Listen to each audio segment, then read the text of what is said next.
I've seen the light, and I got out of MAGA. A lot of us there have seen the light. We have deep regrets.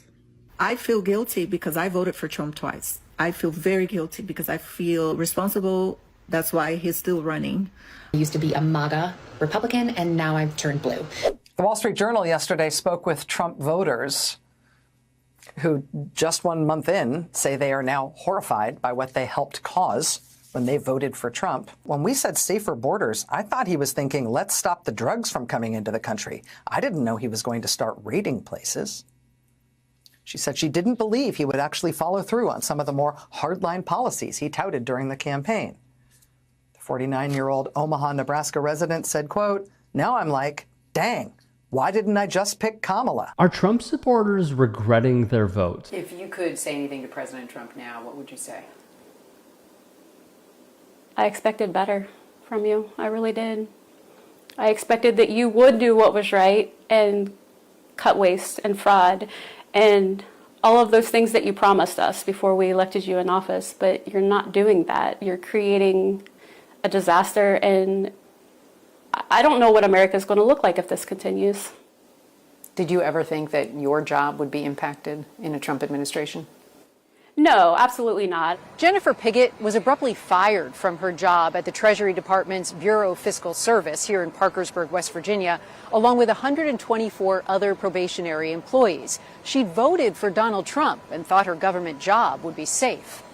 But to cut the knees out of the working class Americans just doesn't make sense to me. You know, it's what's the checking account look like, babe? We went through our list of items on our budget and said, what can we get rid of? And we've gotten rid of all of those things, including cable. I had my last review on the 31st of January, and I had the highest rating that you can get on a review, less than 21 days before I was terminated for my performance. Well, it sure seems like it. For President Trump, what were you hoping that he would do?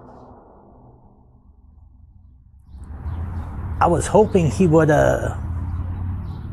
did something that made sense regarding the economy, made some kind of progress in bettering, you know, the benefits of being a veteran. But I mean,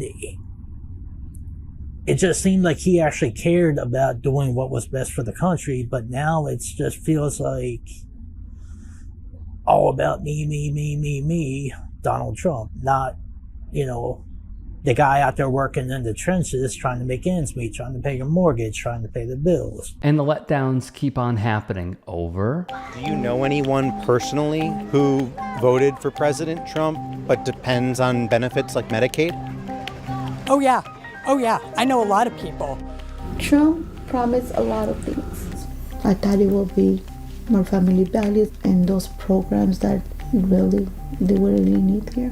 One of those promises was to protect Medicaid, which 67% of people in this district rely on. It's the largest percentage of any district in the entire country. Can you guarantee that Medicare, Medicaid will not be touched? Yeah, I mean, I have said it so many times, we're not going to touch it. But his administration just proposed an $880 billion cut to Medicaid over the next 10 years. One resident who would be impacted by Medicaid cuts is 64-year-old Irma Arredondo, who voted for Trump in 2024. Irma has several chronic health issues, including type 1 diabetes. She's also a full-time caregiver for her daughter, who has cerebral palsy, and her sister, who has Turner syndrome. And over? Tommy Bruce thinks we already give it a chance. He's a retired soybean farmer who saw what happened in 2018 when Trump put tariffs on China. The export market just went right down the tube because these countries could buy them from other places cheaper. Brazil and other countries were the ones that benefited from that. I read that it stayed that way, that now China buys a lot more from Brazil.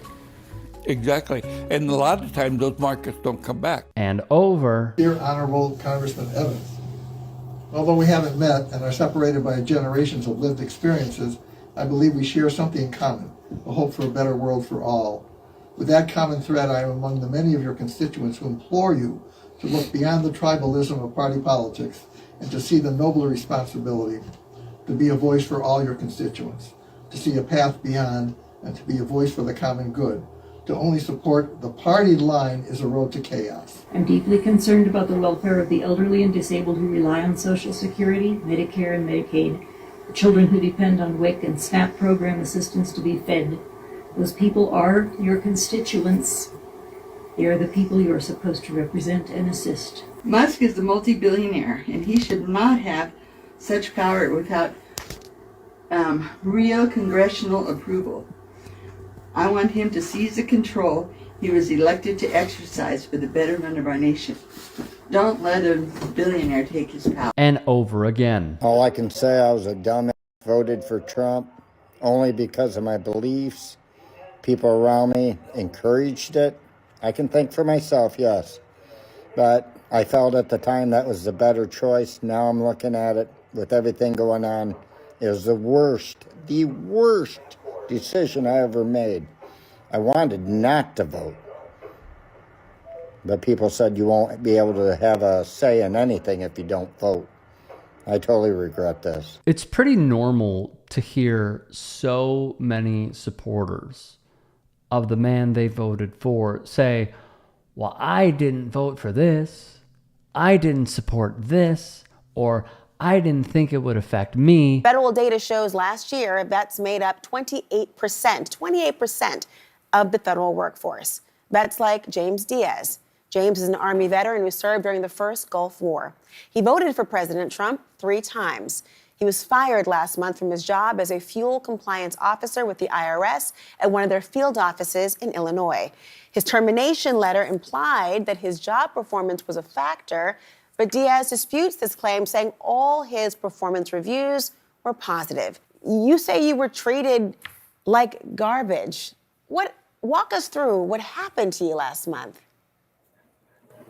On the 20th of February, I received a phone call from my supervisor and then a email shortly thereafter about how I was going to be terminated. And it basically cited my performance issues.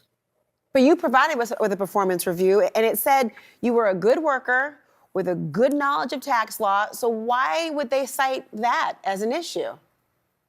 I think it was just basically a cookie cutter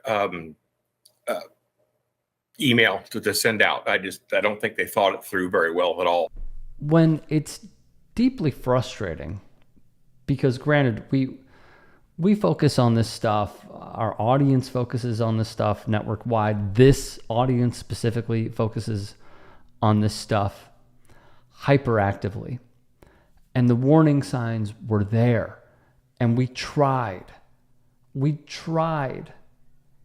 one method or another to try and just ring the alarm. And clearly, it didn't work. If you can and are willing, please become a paid member here at TYT Sports. And or go to tyt.com/join. In addition, you can follow me on Twitter, Instagram, and TikTok. Appreciate it. Have a great day.